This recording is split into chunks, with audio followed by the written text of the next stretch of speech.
Baseball podcast. I'm William Locke. He is Luis Barranco. It is Thursday, April 16th. Luis just choked on some water. How you feeling, Luis? Another week, midweek of baseball in the books. April 16th. We're already midway through April, my guy. Like, that is crazy. It's midway through April. It was like yesterday that we were watching Michigan lift the national championship up in Lucas Oil. We are truly entering the days of baseball season. NHL playoffs start Saturday. I'm pretty excited about that. You're going to keep up this year? You know I'm not paying any attention. You mentioned Michigan. My Natty merch came in today. I'm rocking the hat. I got to start budgeting, man, for the Natty merch. I mean, football a couple years ago, basketball this year. What's next? Hopefully the Yankees get a World Series. We know that's not happening. We know your hockey team choked against Denver, so I mean we don't need to talk. We don't need to talk about the hockey team. They do that every single year. Yeah, but that's you see, you're doing that just to cope. He's like, I don't watch NHL, NBA playoff start. Adam Silver is vindicated with these play-in games. Those play-in games are quite solid on Tuesday and Wednesday night. Yeah, I didn't watch, but I did see some of the highlights. Yeah, it seemed like they were good. The Heat game was pretty good. I know I was tapped into that one. Obviously, I'm going to bed early. I'm doing a new approach. I'm doing the 5 a.m. approach. I'm usually now up 4 or 5 o'clock in the morning. Welcome to the club. Going to bed at 10 or 11, trying to at least popping the pills, melatonin pills to be exact. Not any type of. Make sure to clarify.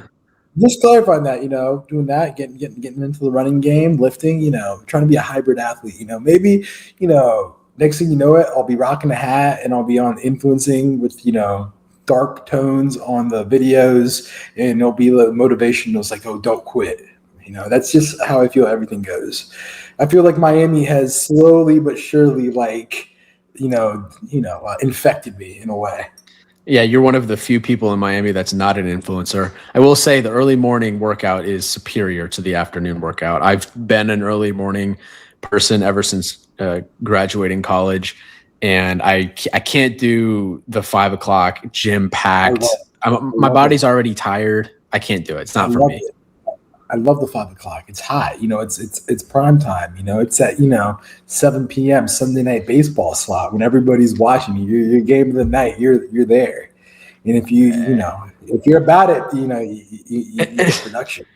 Maybe you think people are all looking at you, but everyone's just trying to get their machine. Well, if you're benching 315, I think people are going to take notice. All right, this freaking guy. This guy. Don't tell that to Armand, because I think Armand will be like, oh no, I bench 315. Yeah, he doesn't work out because he can't. He's too busy, I guess, and he somehow benches 315. Sure, yeah.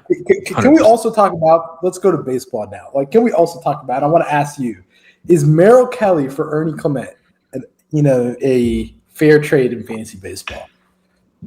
Merrill Kelly, he just made his first start, right? Yeah, he pitched 5 1/3 on I think it was yesterday. Wednesday, yeah. I think it's too early to say. I also saw you had the WBC baseball there. Never forget getting that bad boy. I don't know. Last year, I'm not trading Ernie Clement. Who do you have? What's Kelly? I'm trying to get Ernie Clement. Ernie Clement is a player that I would be interested in. My team is terrible, so. But I need RBIs. I need a backup shortstop. Your girlfriend Kayla is holding all the shortstops hostage in the league. I can't get a trade done with her. It's like she just ghosts me like any other woman in this society that is to me. So, oh God! All right. Well, on that note, let's get into the meat and bones of the podcast. We are gonna have a loaded one, so we gotta get started. We're doing buy or sell some players that have had some hot starts to the season. Some really fun, exciting names, like a couple guys that we maybe were out on heading into the season that have really gotten off to hot starts. So we're going to decide if we're buying that hot start, we think it's going to continue, or selling it. We think this is just kind of a lightning in a pan type thing, lightning in a bottle, and they'll eventually fizzle out. Obviously, it's a long season, so we got a long way to go. And then from there, we'll talk about the series from the week. The Yankees, Mike Trout, is he back? He might be back. Jackson Merrill had an incredible game. The Cardinals series was fun. So yeah, we'll get to the series as well. Hey, I have a lot to talk about this week. I don't want to talk about the Yankees this week. The Yankees continue to add years off my life. I feel like I'm getting, gray hairs coming around as long as the Mets, the dreadful Mets. But I mean, let's just talk about it. Let's just get into it, William. I mean, anything big things you saw this week before we get into our main spot? Any big things you took notice this week in baseball? Well, Mike Trout, but we'll get into that later. I think he's kind of the story of the week, to be honest. Bad defense, but also good defense. I'm thinking of the Angels error at shortstop. I'm thinking of the Juan Brito error from the Guardians at second base that lost them the game on Tuesday night. But I'm also thinking of Jackson Merrill's home run robbery against Julio Rodriguez and the Mariners on Wednesday night. So that was an incredible game from him. But I think the story of the week is Mike Trout for sure. We've had a lot of runs scored this week. I think the offense is starting to pick up. I think the weather's trying to get a little hotter. The bats are picking up, and we're starting to get a lot of the runs start to pop in. Which, I mean, that's bad for the pitchers, but that's baseball. I think the fans want hot dogs, beers. The question is, what type of beers? IPAs, ultras, Budweiser. I'm more of an American beer type of guy. I'm pretty basic. A good Modelo. A good Modelo hits different, I feel like. Oh, just so good. Give me a good High Life, my guy. A good High Life will get the job done. Go out to Denver and get a Miller High Life. Hey, I'll do that at the Rockies game. But again, let's just talk about it. William, as you said, we're going to be talking about some guys tonight who have been off the hot starts. Buying or selling. I think that's the beautiful thing about baseball. You have your usual suspects every year, your Mike Trouts, your Aaron Judge, Ronald Acuna Jr.'s, Paul Skeens, that, they're going to be giving you the production, your stars. But I feel baseball is one of those games where you have that one-off crazy season from the players that, they go absolutely nuts and they make a name for themselves. I know every year there's always a new player that goes nuts. I mean, I remember Nick Castellanos is a household name, but he had that one crazy year at Great American Ballpark where he went nuts. You also had Shane McClanahan, who had that big year in Tampa, hasn't been the same due to injury. Those are just a few that come to mind right now. William, you could have a couple more. I think you're thinking deeper than me right now. I'm thinking of last year, first half PCA. We don't want to talk negatives, but he has not started out well at all. I think you can't talk about that while you live in Chicago. Maybe when you move later on in the future. Yeah, other guys. I mean, there's always the random first half all-stars. I think Brian Dozier was an all-star one year. Jesus Luzardo. You can't forget about the Jesus Luzardo, Ranger Suarez. Guys. Well, yeah. See, Luzardo is good. He has the pedigree, but man, he had a blow-up start this week. He has, as you mentioned in the preview, he does have a blow-up start in him. Always a blow-up start in him. Always, but anyway, can we think of more obscure guys? I'm trying to think of obscure one-year all-star seasons. Santiago Espinal, right? He was an all-star. I think he was. I want to say 2022, Espinal was an all-star with the Blue Jays. He ended up with a 99 OPS plus on the season, so he was a below-average hitter, but was an all-star. No, there's just those players. And like I said, I feel like baseball is one of those sports where you can have that crazy one-off year. And not to say that they're wonders, but it's just, I hate to say it. It's early. The guy hit 60 home runs last season as a catcher out in Seattle. Again, like the PCA take, I wouldn't be saying that in Seattle. Could be some bad omen there. Don't want to get that fan base mad. The Seattle fan base is just as crazy as the New York fan base. But I like the Seattle fan base. They're always nice in the comments section.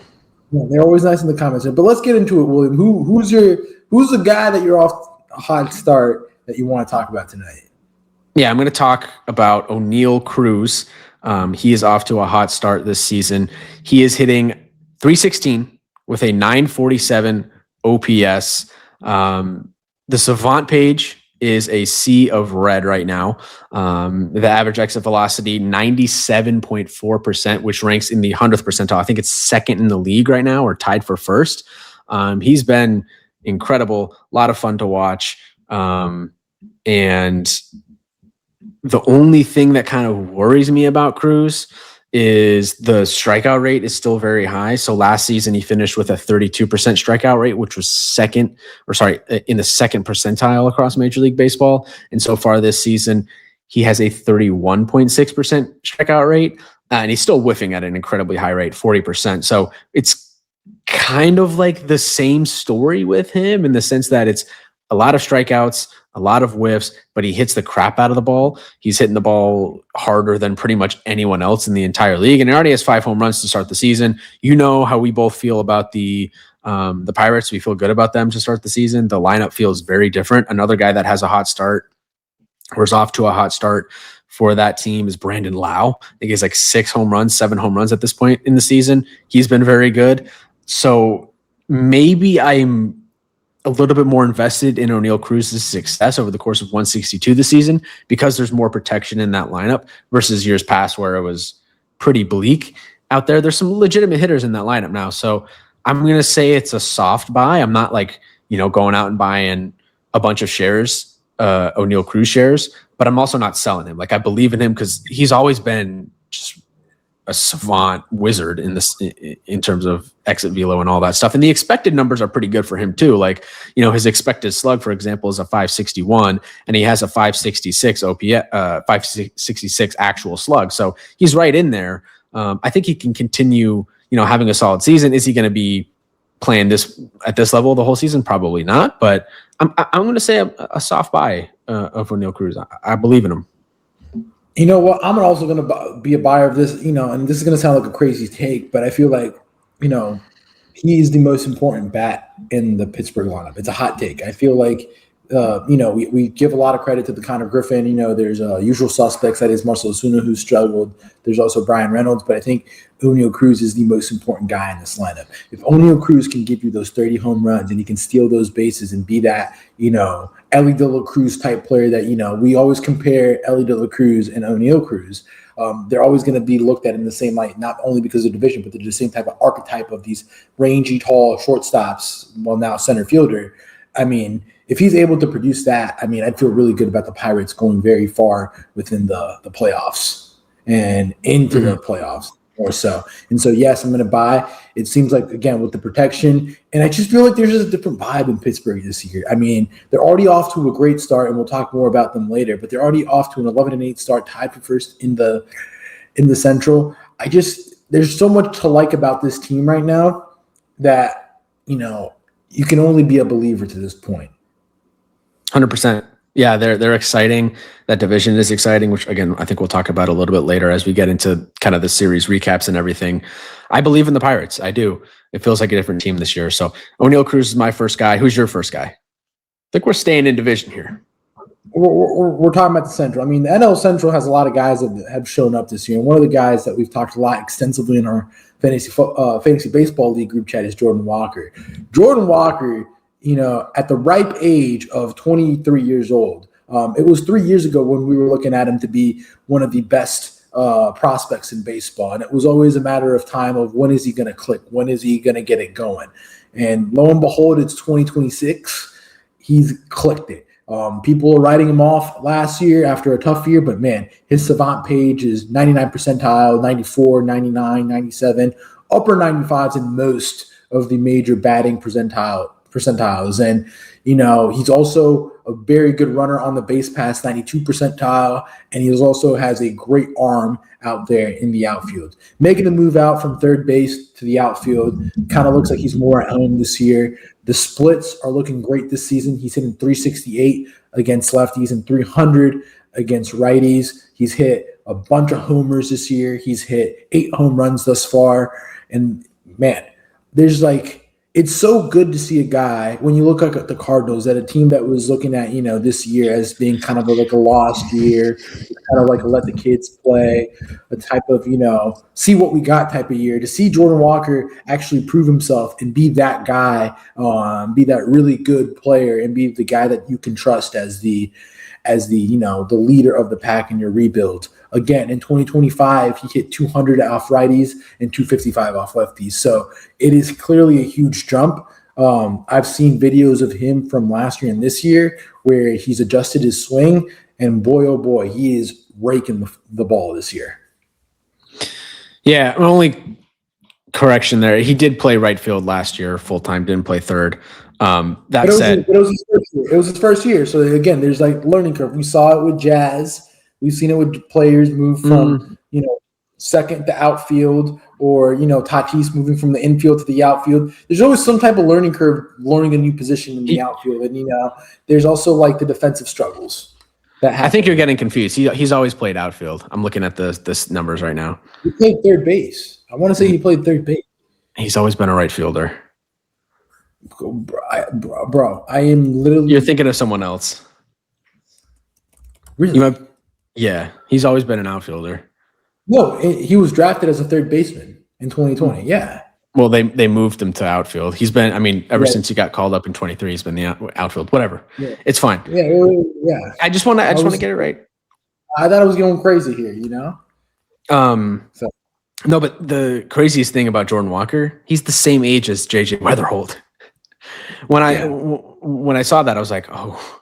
Like, that just puts it into perspective. He came up at a much younger age, obviously, than Weatherholt did, and it's been very refreshing to see him break out. When he hit a home run on Monday, it was his 8th of the season. He became the 5th player in Cardinals history to hit at least 8 home runs in his first 16 games of the season, joining Stan Musial, Mark McGwire, Scott Rowland, and Albert Pujols. Those are all Hall of Famers except Mark McGwire, who would be in the Hall of Fame if it weren't for the steroids and everything.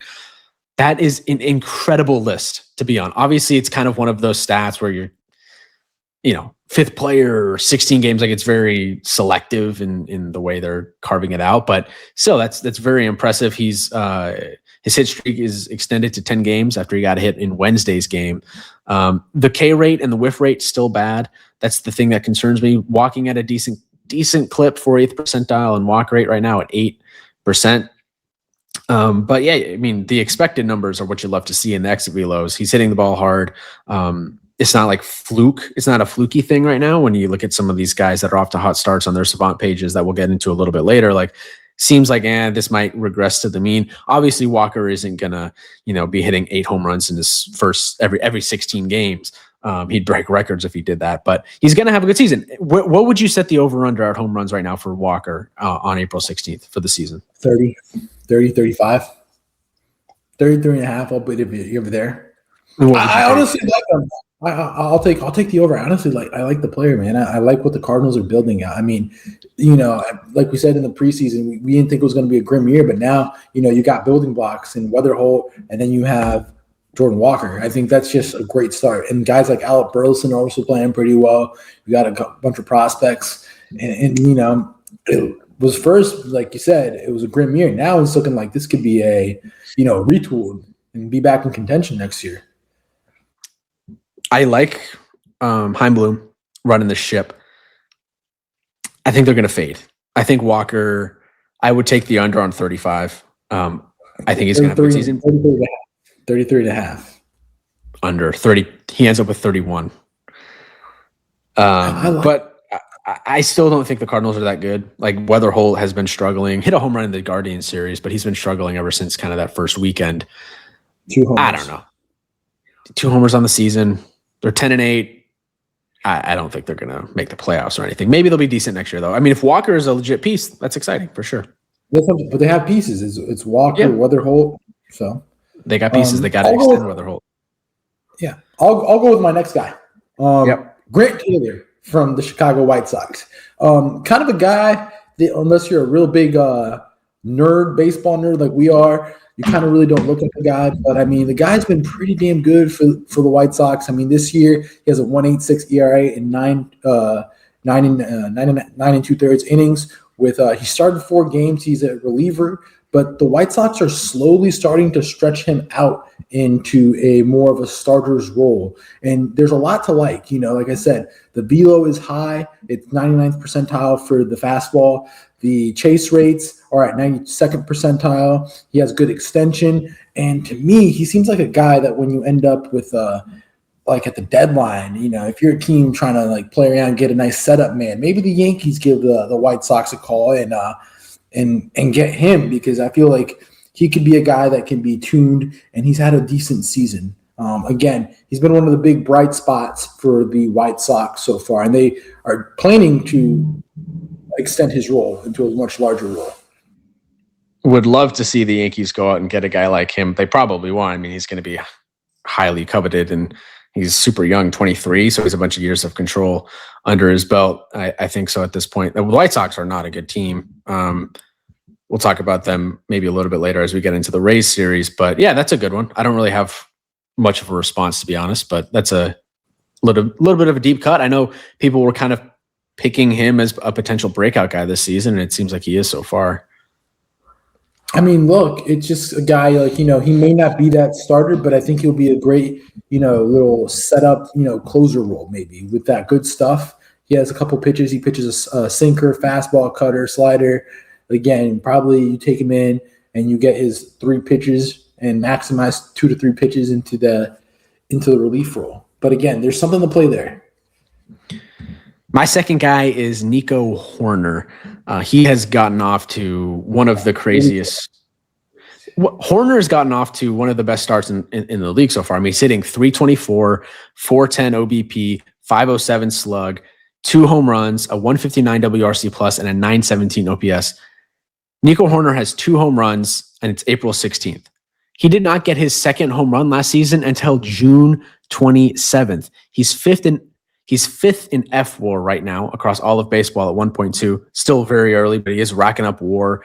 Will he continue this hot start in terms of hitting for power? Probably not. That's not the player he is, but we know the player that Nico Hoerner is. He's a high contact guy. He's going to give you Gold Glove level defense.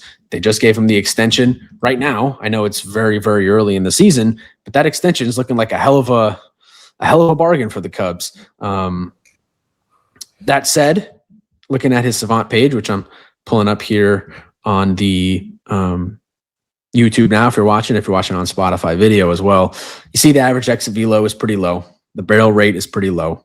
The hard hit rate is pretty low. But that's kind of what he's been. Like if you look at last year, same area, but he still hit 297.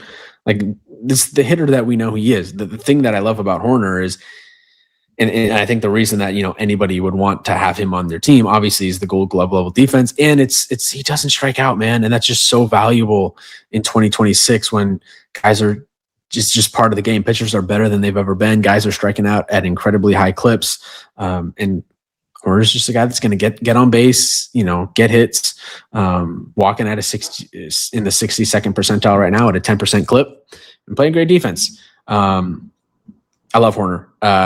I thought Kayla drafted him way too early in our fantasy draft, but it seems like maybe she was right.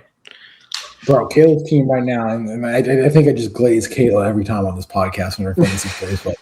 But with Jose Soriano, Brandon Lau, and everything, I feel like that team is slowly proving to be a juggernaut to this point of the season. But I'm still ahead of her in the standings, so that's what matters. Yeah. In regards to Nico Hoerner, I mean, when you talk about second baseman, William, you think who's number 1 right now? You think Ketel Marte. And it's such a weird position to rank because I kind of feel it's what flavor do you like? Do you like, Lay's plain potato chips, or do you like the Kettle brand potato chips? Or do you like sea salt and vinegar, or do you like the barbecue chips? Or personally, I'm the jalapeno chip type of guy. And that's what I feel second base is. Because every second baseman in that top 5 list right now that you think about offers something different. Ketel Marte, Jazz Chisholm Jr., Nico Hoerner. Those are the 3 guys that you think of right now immediately that come to the top of my head from second baseman. And I know you're about to add one right now. Altuve. Jose Altuve. Everybody's different. Jazz gives you the 50-50 ability, as he calls it. You have Jose Altuve, who's incredible at hitting the baseball. You have Ketel Marte that does everything, and then you have Nico Hoerner, which before the season, everybody was like, Nico Hoerner really is like, he's kind of just a bland baseball player. Like he gets the job done, but he's nothing special. But like the guys who actually value the game and everything, you and me even talked about it this offseason. Nico Hoerner would be a great addition to any ball club, just like Brendan Donovan. And this year, like you said, the numbers are taking a skyrocketing, and he's going to the moon like crypto right now. I don't know how crypto's doing, but when crypto is going to the moon, Nico Hoerner. So again, Nico Hoerner, hey, you can make the argument that he's in the MVP hunt. He's the Cubs' best player right now. Could be the Cubs' best player. Yeah, I'm buying the Nico Hoerner stock. He's not going to win MVP. He's not going to. Maybe he'll get MVP votes. Grant Taylor. Not because of Ohtani, yeah. Ohtani's not like hitting the cover off the ball yet, but Oh, really? He hit a homer last night. he didn't pitch. He pitched last night, but he didn't hit for the first time What I since mean, like the 2021. last 2 nights ago. That's what I mean. Yeah. Yeah, I don't know. It'll be a homer. Ohtani will win MVP again. He hit a homer. He went back-to-back days, against Texas. Again, I'm having amnesia here. But regardless, my next guy had a great start today. Parker Messick. Parker Messick this far has a 2-0 with a .36 ERA in 4 games started. He pitched tonight. He had a great line tonight. Again, pitched against the Orioles. They're currently up right now in the top of the 9th, in which he pitched 8 strong, 2 hits, 2 walks, and 9 strikeouts.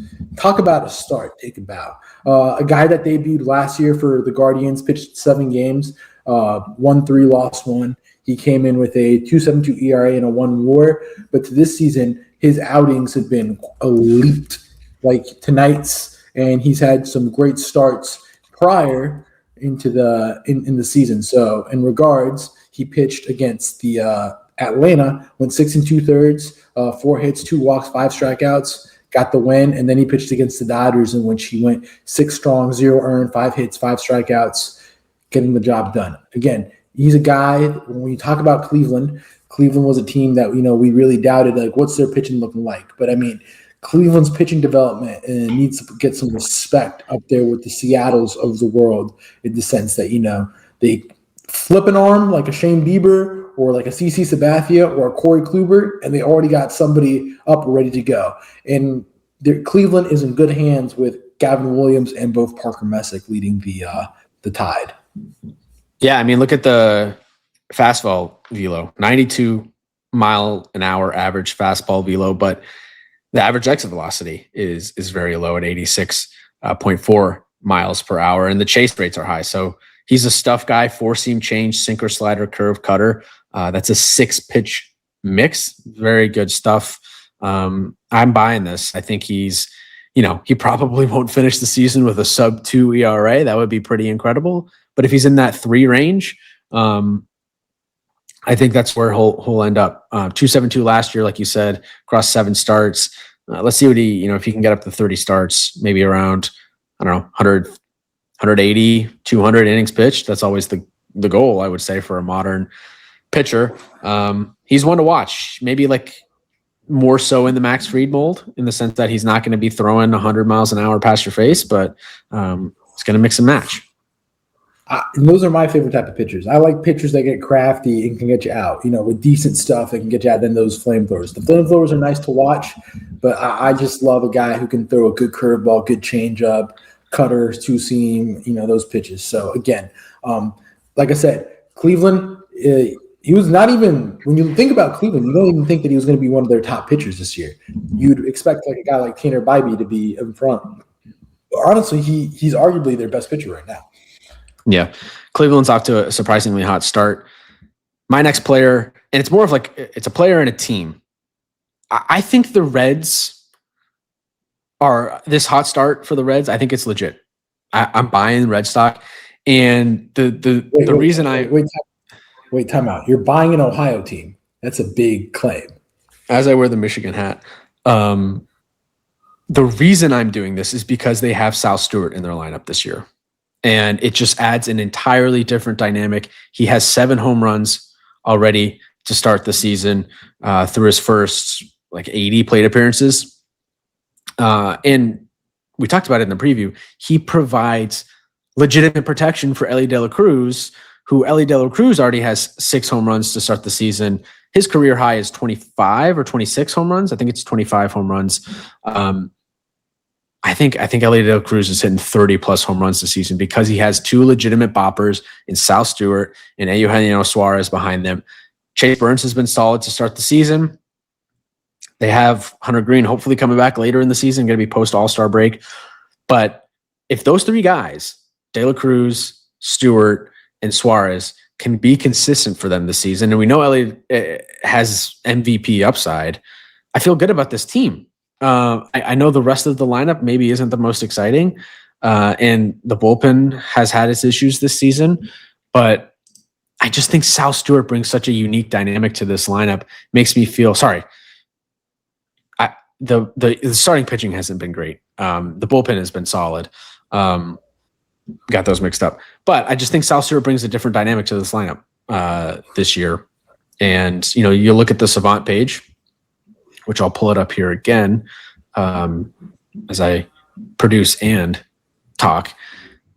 Expected slug 649. His actual slug 682. He's got a 1.095 OPS. Is hitting 303. He's walking at an incredibly high rate, 17%, striking out 17% of the time as well. So I guess that's probably, I don't have the numbers in front of me, but probably the same amount of walks and strikeouts. And most of his home runs, if you look at the spray chart, are to the opposite field. That's something that Aaron Judge does a really good job of. And, Sal Stewart, he's from Miami, Westminster Christian, Luis. He works with Manny Machado in the off seasons. So I just think I'm buying stock. I'm buying all the Sal Stewart stock. Are we buying NL Rookie of the Year stock on him at this point? Yeah, 100%. He's easily the Rookie of the Year in the National League right now, unless I'm blatantly forgetting somebody. Obviously Connor Griffin, but he hasn't gotten off to a hot start. Weatherholt doesn't have the numbers. Sal Stewart's just playing out of his mind right now. I want to highlight something. I know we give a lot of flack on this pod for the NL Central and the AL Central, but it's quite refreshing to see a lot of our young talent right now in the Central. I mean, when you look at all these Central teams right now, they all have a player that in the future could be one of the ones taking over for guys like Judge, Ohtani, and Ronald Acuna Jr. If you think, Pittsburgh, you got Connor Griffin, Paul Skeens, and Oneil Cruz. With the Reds, you got Sal Stewart, Chase Burns, Hunter Green, and Ellie De La Cruz right there on one team. The Cubs, Nico Hoerner, he's not young, but PCA, Nico Hoerner are just to name a few. The Brewers, they got The Miz, Jacob Mezorowski, and Jackson Churio. When you look at the AL side, the Royals have Bobby Witt Jr. Hopefully Jack Caglione can get the bat going, and he could be a guy we can watch in the future. Carter Jensen. We just talked a lot about the Guardians pitching staff.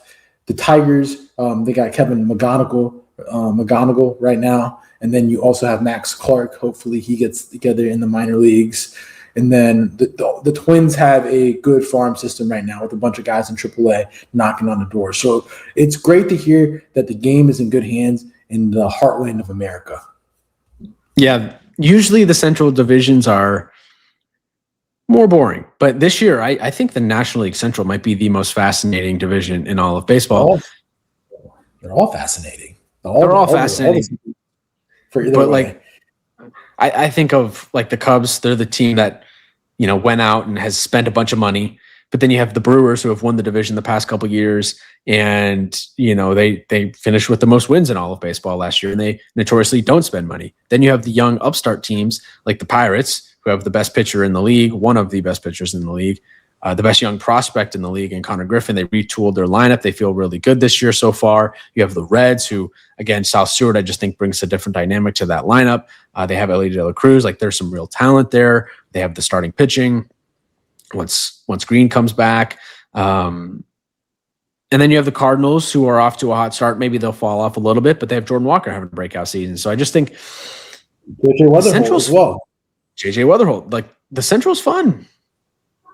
Hey, and soon enough, the only team that doesn't have a guy to build on is the White Sox, but they'll have Rock Cholowski here soon. So hey, we'll be tuning into the Southside game. So they did Pope night the other night. So I think that's coming up. I don't think it's happened yet. I think it's in June or something. But yeah, I have a couple honorable mentions. Jose Soriano, you mentioned. I'm probably selling my Jose Soriano stock right now. I feel like it's a couple good starts, 4 good starts to start the season. 0.33 ERA through 4 starts with a 0.67 WHIP.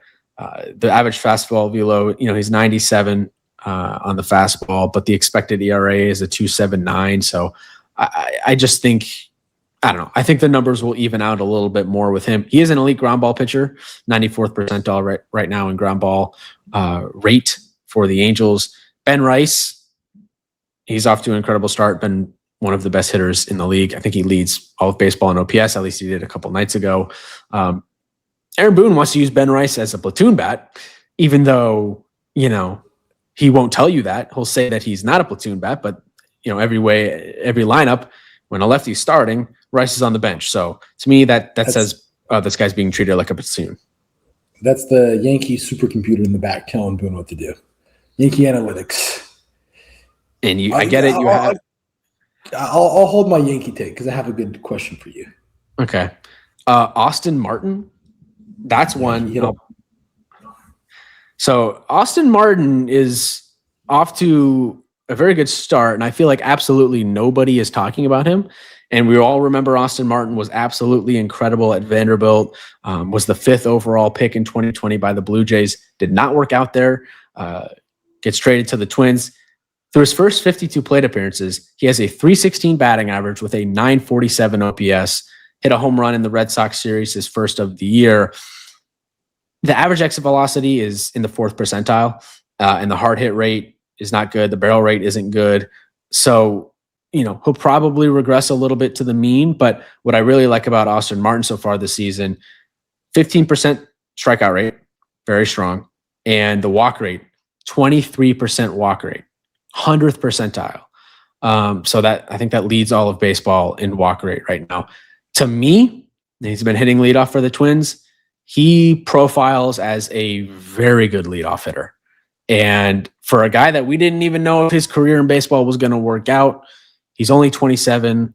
Maybe he's finally figuring things out. And Twins are off to a pretty good start too. They just won the Red Sox series. I have my Twins opinions that I'm holding. Sounds good. Yeah, but my honorable mentions I have left. Wilyer Abreu, Cam Smith, and Angel Martinez, 3 outfielders right now. Again, Cam Smith, we've talked about in past pods. He's a guy that's starting to figure it out. He looks to be a star in the making if he gets it going there in Houston completely. Wilyer Abreu, that's a guy who's on our pick the clicks this season.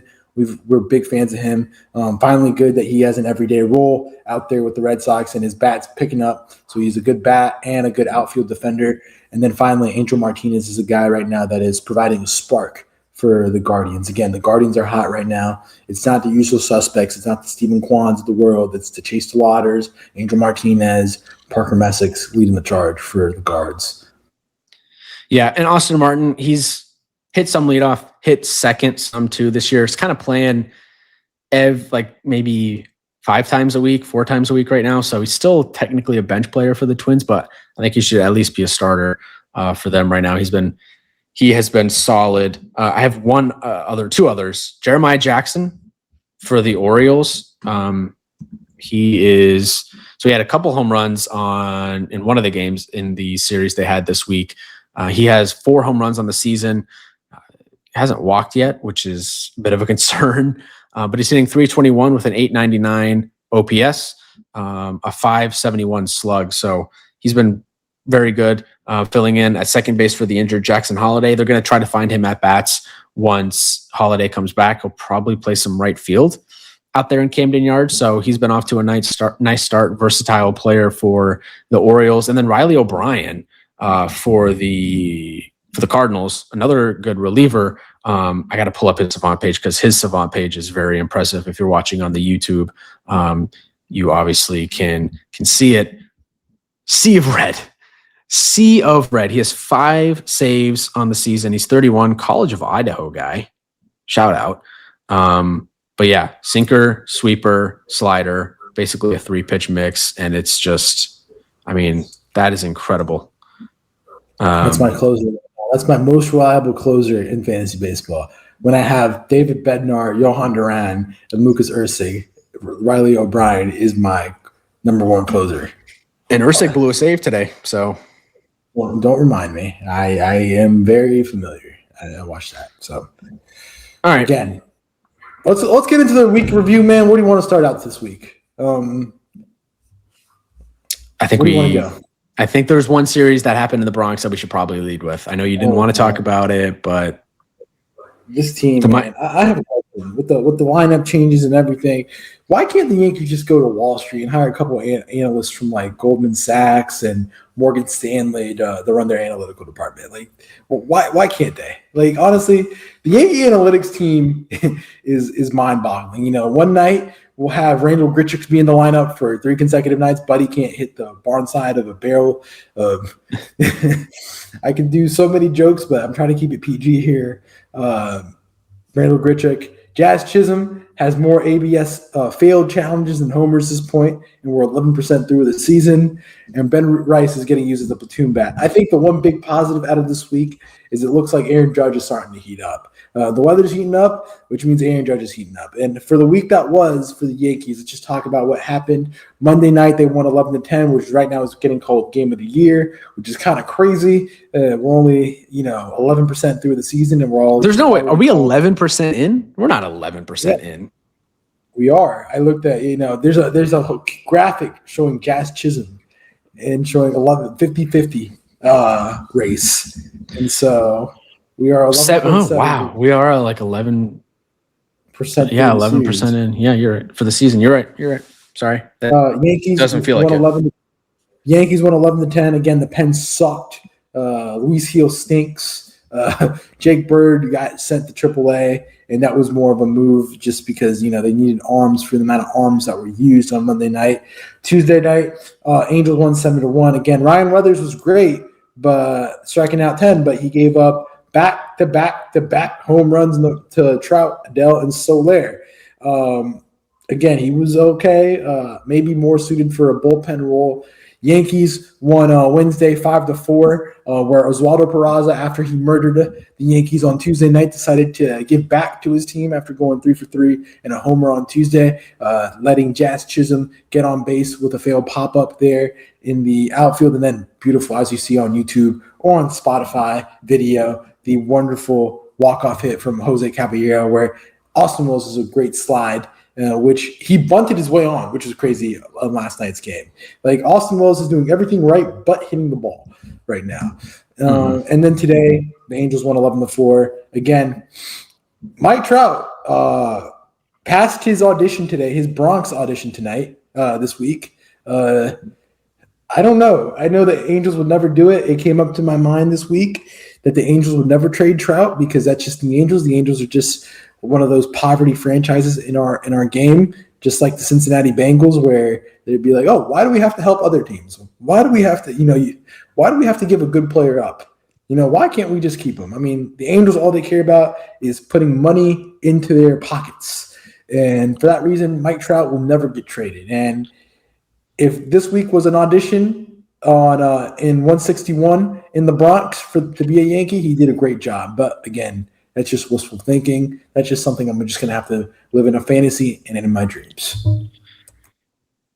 Well, no one's taking on the contract is the thing with Trout. He's owed absurd amount of money at this point. I don't care. Mike Trout is doing more than any other hitter in the Yankees lineup right now. Yeah, it's also April 16th. What happens when he gets injured in June, like he always does? But that's the thing. He'll have the Yankee medical staff. It'll be different. The Yankee medicals, they have a spotless track record. And he'll be in New York. He'll have the best care in the world in New York.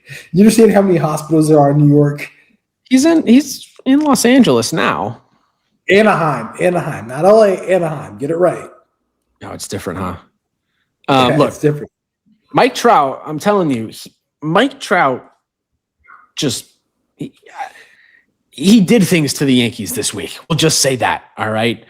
He became the first visiting player to homer in 4 straight games against the Yankees. He hit 5 home runs in the 4-game series, which tied Jimmy Fox, Darrell Evans, and George Bell for the most home runs in a series against the Yankees. Not only that, but he was 9 for 27 with a 333 OPS and 13 RBIs on the Angels road trip. And Aaron Judge, every home run, Aaron Judge looked like he was about to just fall in love with Mike Trout. I don't know what it was, but he was so excited. That's what matters. GM Judge is falling in love on our TV screens. I'm telling you, He's making the call up to Cashman and be like, I need that guy. I don't care that there's $30 million on the hook till 2050. If he's the next Bobby Bonilla, he needs to be a Yankee. Hey, all I'll say is this. He's a New Jersey kid. He'll be close. He'll be close to Philadelphia when the Yankees inevitably get knocked out by an AL team, so he can still go to the Eagles games in October. It just makes sense. Like, why can't we dream, William? He made a swing adjustment. Why can't we dream? We can dream.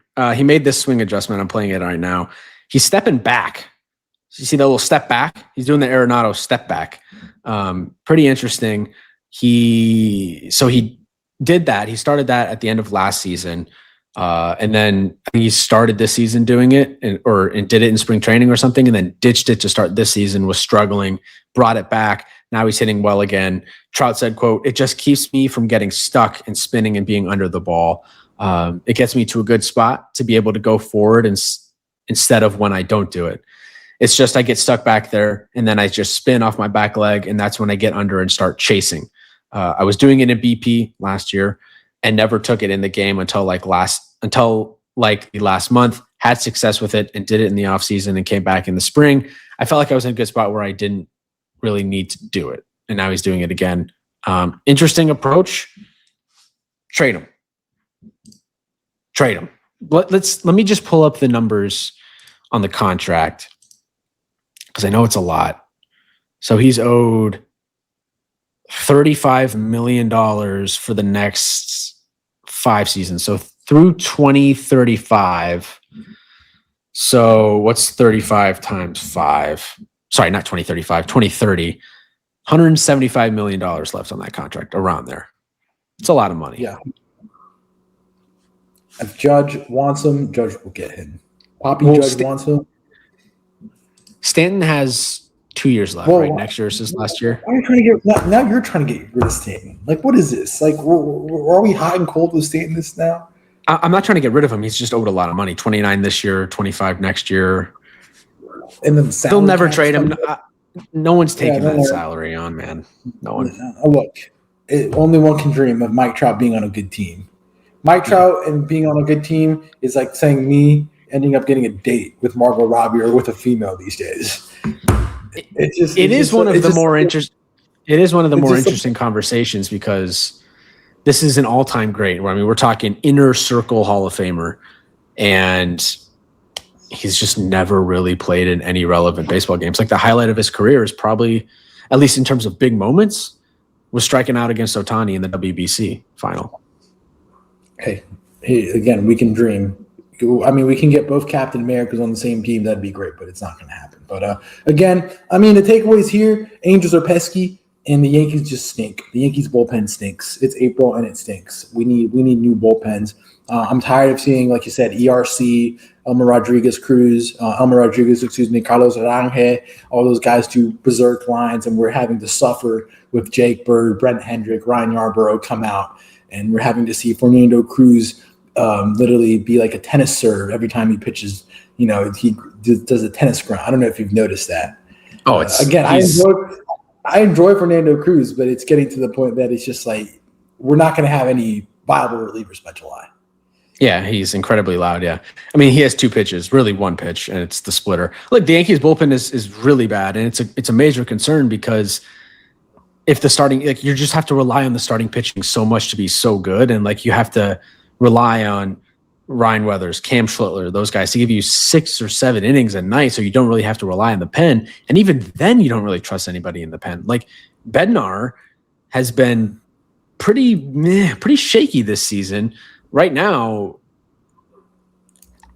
I don't really think there's one guy in the pen that you can point to and feel confident about.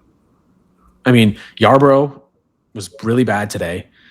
Tim Hill, no. Fernando Cruz, no. I mean, I feel like Fernando Cruz is kind of the guy that Boone brings in like the really close situations, the high leverage spots, and he kind of blows it all the time. Camilo Doval, incredibly erratic, and it's hard to have a bad bullpen for a full season, like expect to be a World Series team. The Dodgers did it last year. They didn't have much of a bullpen, but they figured it out in the postseason. that was like their Achilles heel. It's also the Dodgers. They have the best starting pitching in the league. The Yankees could have that when Cole and Rodon come back, but we don't know what those guys are going to look like coming back off injury. I don't think it's fair to assume that they're just going to be all-star level pitchers when they come back. They look pretty fat right now. But as they say, mass equals gas. Garrett Cole's pitching next week, so that's good. Rehab starting coming up, so fingers crossed. We'll see what happens. I think the listeners probably hate us for so much Yankee talk. Let's talk about some other series. Let's run through a couple quick ones. William, Colorado-Houston series. Let's talk about that one. Again, Astros won 7-6, and the Astros on Tuesday, Wednesday 3-1. Biggest takeaway is Jeremy Pena and Tatsuya Imai to the IL. Pena with the grade 1 hamstring strain, and then Imai, right arm for team. They said the imaging looked decent and solid, but again, there's learning curve issues with Imai and the Astros. Again, the Astros have never had an MPB guy straight from the MPB on their roster. He's had 3 different interpreters thus far, and he's having issues adjusting to the America and the major league level. Again, I think it would be a great TV series, just having an MLB international draft, in the sense that they draft all these Japanese and Caribbean guys and be like, Tatsuya Imai, you're going to end up on the Minnesota Twins. Let's see how that works out. And I would just love to see them just do middle America. They're like, hey, I don't know, Jackson Churio, you are a Milwaukee Brewer. Let's see how it is. It's just such an interesting cultural thing going on. And I kind of feel like that's the thing with Imai right now. Yeah, and it's something that we don't think about as Americans because it's, MLB is in America. But can you imagine us going, say the best league for baseball in the whole world was in China, hypothetically. And every American baseball player wants to go play baseball in China. Obviously, there's the major cities, Shanghai, Beijing, but what if you get sent out to one of the smaller Chinese cities that nobody knows about, or most Americans don't know about? And it's just something that we don't have that perspective because the league is here. But it's something that as Japanese players, I can totally understand why it's hard getting used to the American lifestyle. That said, there was an article in The Athletic from Chandler Rome about this. A lot of good tidbits there. Imai said he mentioned the mound at T-Mobile Park, said it was really hard. He struggled to pitch in the 64-degree weather, which was something not usual in Japan. I'm guessing that means it's usually hotter over there because it gets pretty hot in the summer. Throughout spring training, the team allowed Imai to provide feedback on his schedule and dictate how he built himself up. Imai appeared to have no issues throwing well in 3 Grapefruit League games while holding frequent conversations with his teammate in the clubhouse. During spring, Imai did acknowledge some difficulties throwing with Major League Baseballs, which are slicker than those used in NPB. Team officials allowed Imai to throw bullpen sessions one day before his starts, which is peculiar for MLB pitchers, but something Imai did frequently in Japan. He said that the Major League throwing schedule did not factor into his arm fatigue. He mentioned the travel and different timing for meals as an issue. The Astros just completed their 10-game West Coast road trip. Imai's interpreter said, for example, the travel is different from Japan. The timing when the players eat in Japan, when they get back to the hotel, they eat their dinner. Here, the players eat at the stadium. He thought it would be the same as in Japan, for example, eating dinner at the hotel. He thinks even though he's on the IL right now, he thinks it's a positive thing to try and adjust and try to become better. The eating thing, I don't really understand because does he not have anybody that he can talk to about that? But I think it's just routine based. Everybody's routine based. 100%. Some players are very. You have your routine pregame, postgame routine. I have my daily routine. If William's like a grandpa out here. He goes to bed here after this podcast at 9, 10 o'clock, and if he stays out any longer, he's going to be pissed off and very frustrated because he's up late or that he didn't get his sleep in. That's just how it is. That's just the thing.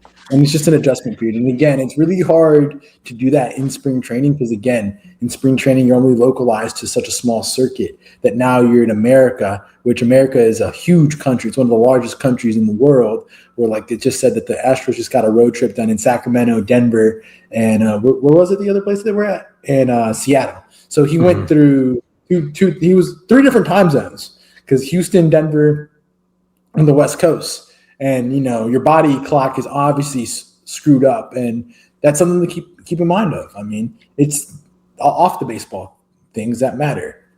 I think 100%. that's something people highlight. Yeah, I feel for the guy. I mean, not every Japanese player is going to be Ohtani, and I think Ohtani has just set the standard that is incredibly realistic for every other Japanese player. And I totally understand being homesick. Like if I'm going to live across the world in Japan, I would also be homesick. So it's still early. It's April 16th. I feel for the guy. I hope he figures it out. I do. And no disrespect, I'm not trying to LeBron Houston out here, but it's Houston. This is not like an LA, it's not a Chicago or New York where there's a larger Japanese contingent, or there's been players that have played there, a large contingent of players that have played there before and made it happen. Like, I bet you those Dodger players that go out to LA, yes, it's difficult because you're halfway across the globe, but you have other players from the same country going through the same things, and you're together in a clubhouse. And there's also a large contingent of people from your nation that are also there that you can also that relate to you. And that's something that in Houston you're not going to have. And like I said, Houston's never signed an MPB player before. I'm not saying that Houston doesn't have Japanese contingent there, but it's just different. It's smaller. There's a smaller community. Also, Houston, like you're driving everywhere.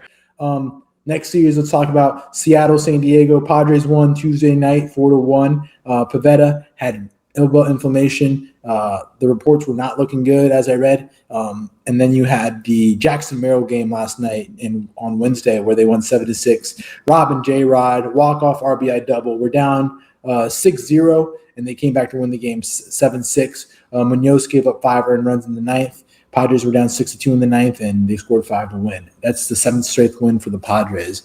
In regards to the Padres, shout out to the manager, Craig Stammen, who's making it work. Again, they don't really have that many arms there.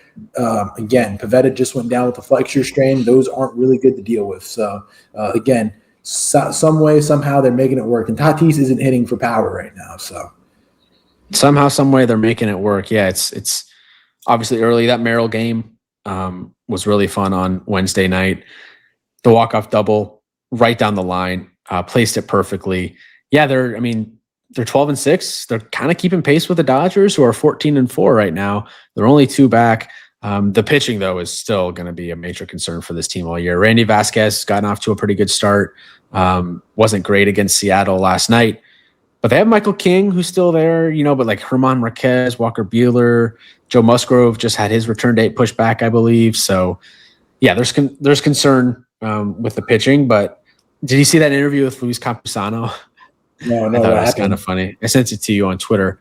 He was asking about what his approach, and he just said, "Just F it, man. Like, just F it. I'm not thinking when I'm up there. Like, I'm just trying to see ball, hit ball type of energy. Basically, is what he was getting after. So, they're hitting. Sounds like a little league approach.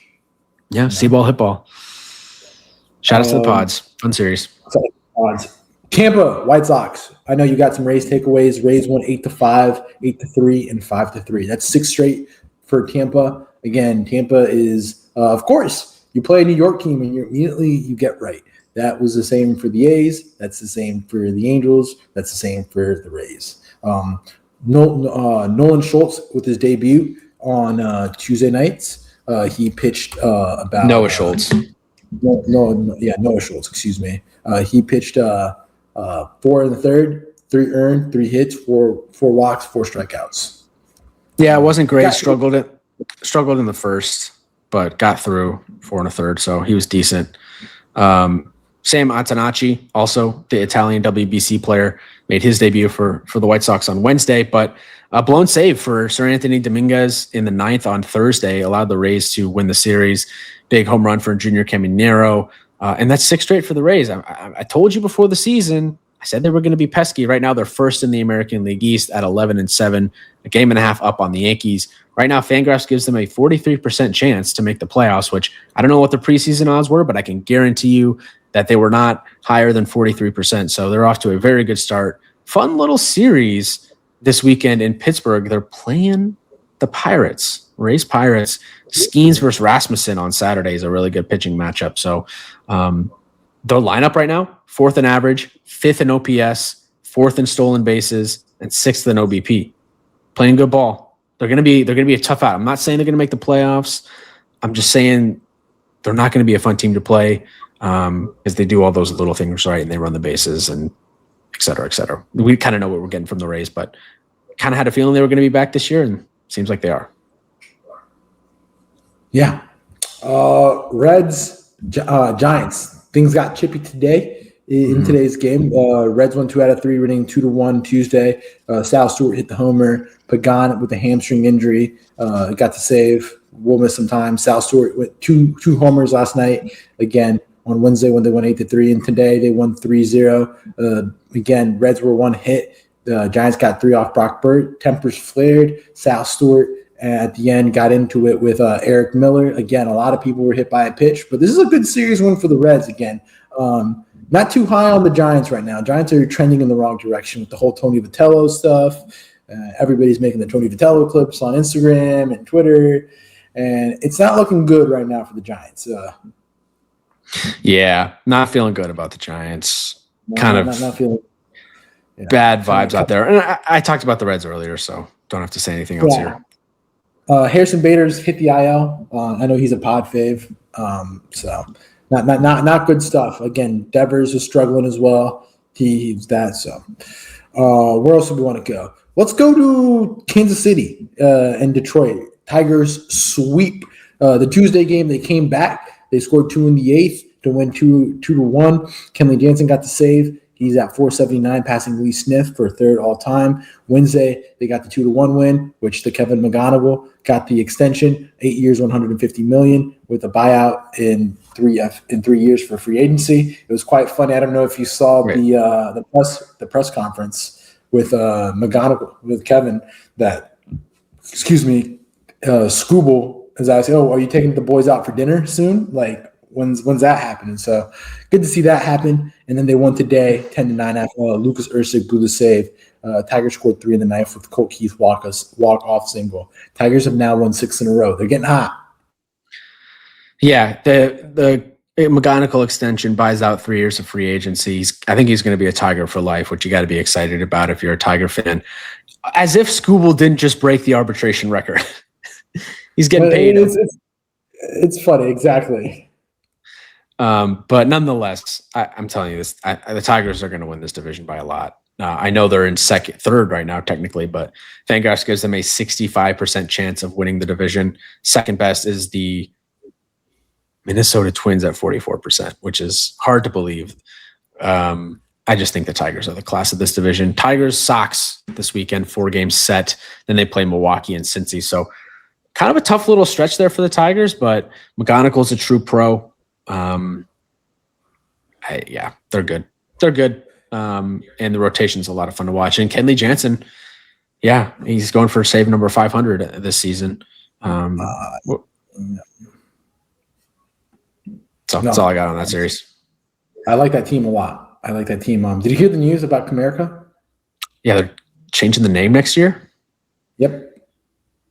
What do you think it should be named?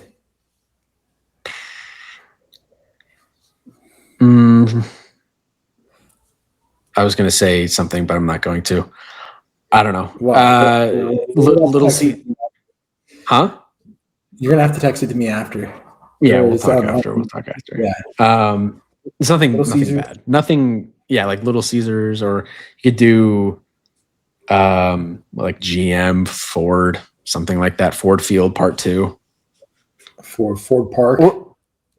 I don't know. They got a lot of industry there in Detroit, so there's options. Chevrolet Field, Chevrolet Park, Stellantis Park, Ram Field.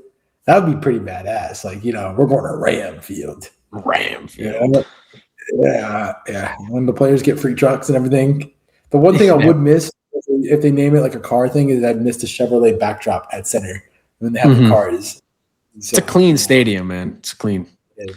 We'll have to get out there. On the Central, how about them Twinkies, man? The Twinkies winning 2 out of 3. They win at Crochet, 13-6. Crochet only got done 1 2/3, 11 runs, 10 earned, 3 walks, 2 homers given allowed. He's the first Red Sox pitcher to allow 10 runs in fewer than 2 innings. Now, let me just say this. Something is going on in Minnesota.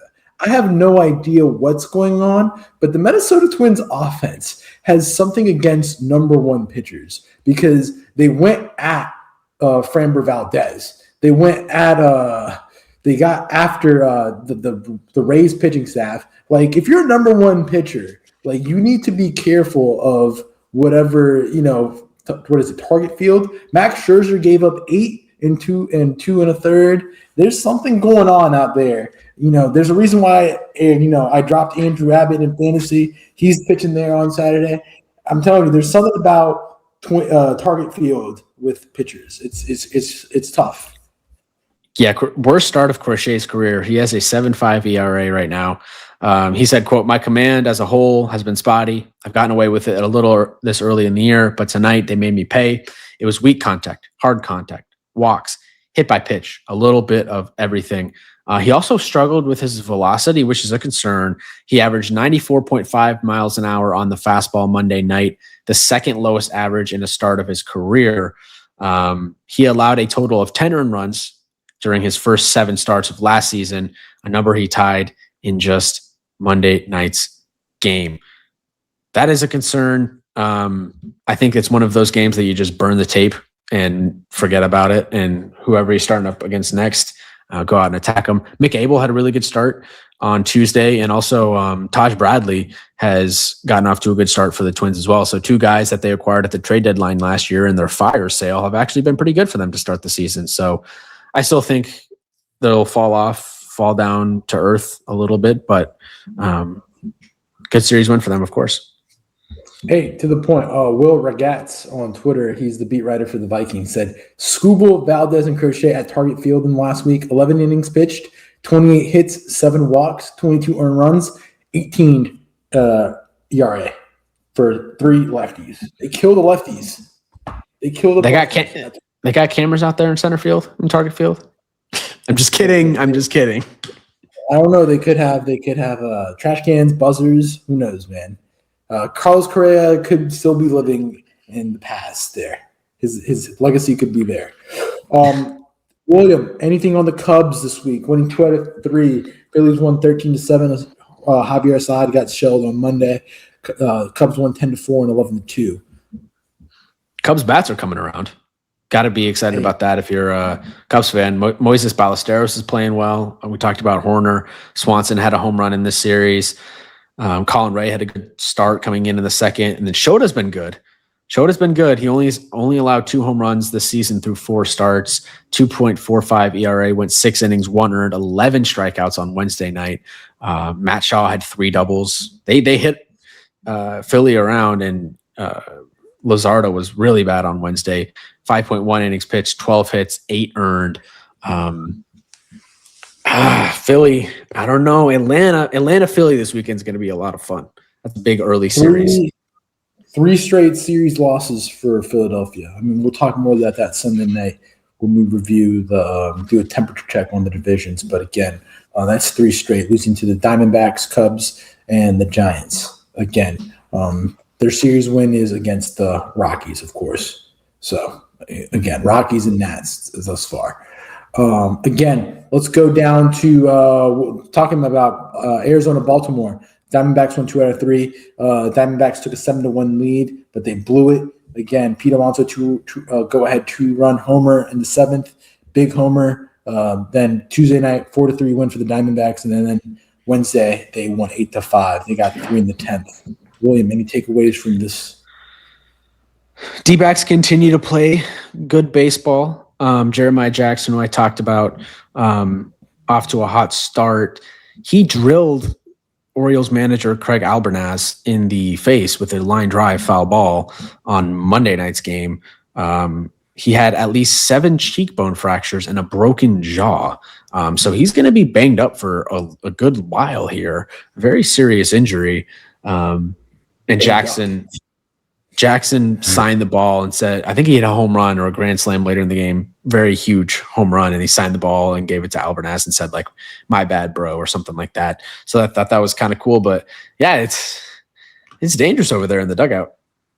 Hey, yeah. I mean, they got the new rules, and and the first and third base coaches. I know they were talking about that in the telecast of the game I was watching. So, again, Washington, Pittsburgh. Pittsburgh slipped on a banana peel this week, split in the series. Pirates won 16-5. Skeens gave 6 strong with 6 strikeouts. Then Nationals won 5-4 Tuesday, and they won today 8-7 in 10 innings. And then Wednesday, the Pirates won 2-0. Any takeaways? Skeens, good start. 6 innings, 1 earned, 1 walk, 6 strikeouts on Monday night's win, 16-5. A year ago, the worst offense in the majors, the Pirates, produced 3 runs or fewer 18 times in Skeens' 32 starts. Pittsburgh has scored 38 runs across Skeens' first 4 starts in 2026 after needing 11 starts to hit that total in 2025. Skeens said, quote, "I told the guys after the game, it makes it easy to pitch." He also became the 5th fastest pitcher in MLB history to reach 400 career strikeouts. That's just the story with the Pirates this year is if the offense is just average, this team is going to be good. Skeens is just probably has a new lease on life, the fact that he has some semblance of an offense this season. Brandon Lau homered in Monday night's game. He became the first player in franchise history to have back-to-back 5 RBI games. They scored 10 runs in the 6th inning on Monday night, the most by the team at PNC Park in nearly 17 years. So the offense is pretty solid for the Pirates. They should have won on Thursday, but the Nationals got it done in 10. So split series there, but Pirates continue to be a pretty solid team. Atlanta won 2 out of 3 this week against Miami. Atlanta's making me feel some things. They won Tuesday 6-5. Dom Smith's having himself a season this year. And then Wednesday 6-3. Bryce Elder 5 2/3, 7 strikeouts, 2 walks, 0.77 ERA, 11 hits on Wednesday. Marlins won 10-4 on Monday night. Again, Atlanta's looking good thus far. They're making it happen with whatever they got. And so Walt Weiss is looking at the manager of the year right now in the NL to me right now. Yeah, it's early, but they're 12-7. They've been doing it without the pitching depth that we really thought like they should have gone after this winter. And you look at the Mets, they're off to a really bad start. The Phillies are off to a pretty shaky start. I don't think the Marlins or Nationals are going to compete in this division whatsoever. So like the Braves are playing great baseball right now, and you really haven't seen Acuna get into form yet. Austin Riley just hit his first home run the other night, but he really hasn't gotten into any form yet. Olsen and Baldwin and Mauricio Dubon, Dom Smith have been the guys carrying the lineup. So I think once those stars and Acuna and Riley get going, we could be looking at a really good Braves offense again. I'm not saying it's going to be 2023 again when Acuna had the absolutely incredible MVP season, but this is going to be a very tough lineup. I think it very well could be the best lineup in the National League East. I just think it's deeper than what the Phillies have. I think the Mets are just fitting so many new pieces in there. I feel good about this team right now. I'm feeling things, and again, they have a lot of guys on the IL, man. When I told you the guys on the IL, Sean Murphy, Spencer Strider, Ha-Seong Kim, Hurston Waldrop, AJ Smith, Schwarber. Again, these are really good players. Spencer Schwellenbach, again, Joe Jimenez. These are all guys that are valuable contributors to this team. So again, once they get them back and they're some sort of normal or average form of them, it could be the Braves could be that team to challenge the Dodgers this year. The pitching is the concern. I'm not out on New York yet. I'm not out on the Mets. I'm holding my Mets stock. Yes. Also, the Profar suspension. Forget about that. Forget about that one. But I'm feeling things. Yeah. Again, Cleveland, St. Louis, Cards won 2 out of 3. Guards won 9-3 on Monday. Cardinals came back on Tuesday. Great game. 6 with the Juan Brito error, and then the Cardinals won 5-3 on Wednesday, excuse me. Yeah, this is the error here, the Brito error. 2 outs, 2 strikes in the 9th would have ended the game. And then Pozo hits the double to tie it here. Cards tie it up. And then Church hit the walk-off sac fly here in the 10th. No one in the stands, but yeah, that was a tough way to lose a game if you're a Guardians fan. We talked about Weatherholt, we talked about Walker, so we talked about Riley O'Brien, who's been incredible. Dustin made a good start on Wednesday too. 6 innings, 1 earned, 4 Ks. Yep. A's Rangers split it. 8-1 Rangers, 2-1 on Tuesday for the A's, 6-5 Wednesday. Langoliers hit a 467 shot, longest in the year in the majors, and then today the Rangers won 9-6. The A's blew the save. Again, A's looking good. Just give me some bullpen arms. Give me some arms, period. They're tied for first right now, 10-9. Nick Kurtz hasn't been hitting really at all. I think he was 2 for 4 today, so maybe he's getting it going. I still don't think the pitching is good enough here. Yeah. Seattle's coming back. What's up? Seattle's coming back? Like in that division. Or is someone who's winning it? I like the A's, man. I mean, the A's are putting up runs right now. Just give me some arms, man. If they get some arms. I mean, that division's the new Central to me. Yeah. Yeah. A's, Angels, Mariners, Rangers, Astros. That division is just going to be 81-81 division right now. Kind of feels that way. Seattle maybe is still the class, but they got to turn it on, man, at some point. That's got to get going. Dodgers B2A against the Mets. Monday 4-0, 2-1. Tuesday, Yamamoto with the 7 2/3 start, 1 earned, 7 strikeouts. Lindor finally got an RBI, first homer of the year as well. Vesia got the save again. And Wednesday, Dodgers won 8-2. Ohtani came up, 6 strong, 1 earned, 2 strikeouts, 2 walks, 10 strikeouts. Allowed the first earned run in his last 32 2/3 inning, not including the postseason, and he was not DHing. Dalton rushing was the grand slam off Devin Williams in the 8th. That blew it open. Joe Buck was on the call. Mets have lost 8 straight. Mets getting the Devin Williams and Luke Weaver treatment that the Yankees got last year. Tried to tell you, as Yankee fans, we tried to tell you guys about Devin Williams and Luke Weaver. It's like they weren't watching the tape last year. I don't know what happened. Everyone wants to point to the offense with the Mets, which I agree. They are not hitting, and it's a major concern. The lineup construction doesn't feel right now. Obviously, Juan Soto is injured. You have to factor that in. They don't have one of the best players in the league right now. That's going to impact the offense, but it shouldn't have this big of an impact. I know they were facing the Dodgers, but man, 25th in average right now, 29th in OPS, 26th in runs, 24th in home runs. They're just not hitting the ball whatsoever. That's a major concern, and I don't know. Maybe this experiment isn't really working out. It's still early, but Luke Weaver, Devin Williams, I don't know what to tell you, man. Start spreading the news. Things don't change. Double agent. Double agents, man. And then finally, the season from hell continues for Toronto. Again, Tuesday night, the Jays won 9-7 in a drunk game where 10 runs were scored in the 9th and the 10th. Jeff Hoffman and Trevor Meagle blew saves. Biggest news for the Brewers with that Christian Yelich lost grade 2 groin strain, likely out to mid to late May. Churio's timetable for his hand injury, it's been pushed back to early May, but I mean, they just keep chugging, man. Brewers won 2-1 Wednesday and 2-1 today. And when you look at the Milwaukee Brewers, again, the team that's always disrespected annually, again, they just keep getting it done at this point. Yes, they did lose. They're winning series right now. They won the series against the Jays. They did lose that tough series against the Nationals, but man, oh man. And the Red Sox, they're going to get it going. Yeah, they'll get it going. They got to get these guys healthy. Early May isn't that long away, like 2 weeks out from May at this point. So, and that's Central is no one's going to pull away with it, I don't think. No, the Cubs are a half game out right now from first? Something like that. They're all really close.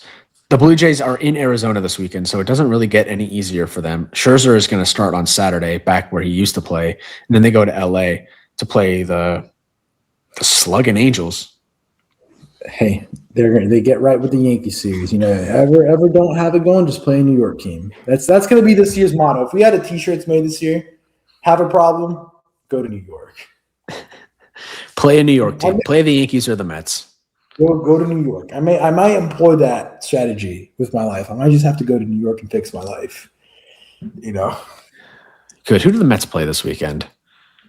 The Cubs tomorrow, 2:20 start, baby, 1:20 start. Hey, baby. And the Cubs just got their bats going, so it's going to be a B2A session. The bleachers in Wrigley will have the snake going, and oh man, it's going to be tough. And then Pete Crow might have a series to be like, hey, you traded me for Javi Baez. Look how that worked out. Should be a fun series in Chicago this weekend, yeah. Freddie Peralta, his first start there since the DS last year for the Brewers. He might get shelled. He might. He struggled in that start. So we'll see. Anything else, Luis? Nothing else, my guy. We'll be back Sunday night. Make sure you follow us on TikTok, X/Twitter, Instagram, producing new content. William, how you feeling? You ready for this weekend? I'm excited for the weekend. I hope you guys enjoy the videos. We're trying to make this more of a visual experience than just you guys talking, as Luis almost hand-eye coordination is still questionable. It's not questionable. It's not. Just trying. Yeah, we're trying to make it a little more visual for you guys. So hit that subscribe button. We're almost at 400 subscribers. Trying to get to 500 before the end of the season. We'll be back Sunday. Enjoy the baseball this weekend. You got anything else? That'll be it. Peace out, and let's hope the Yankees can figure it out. Till next time.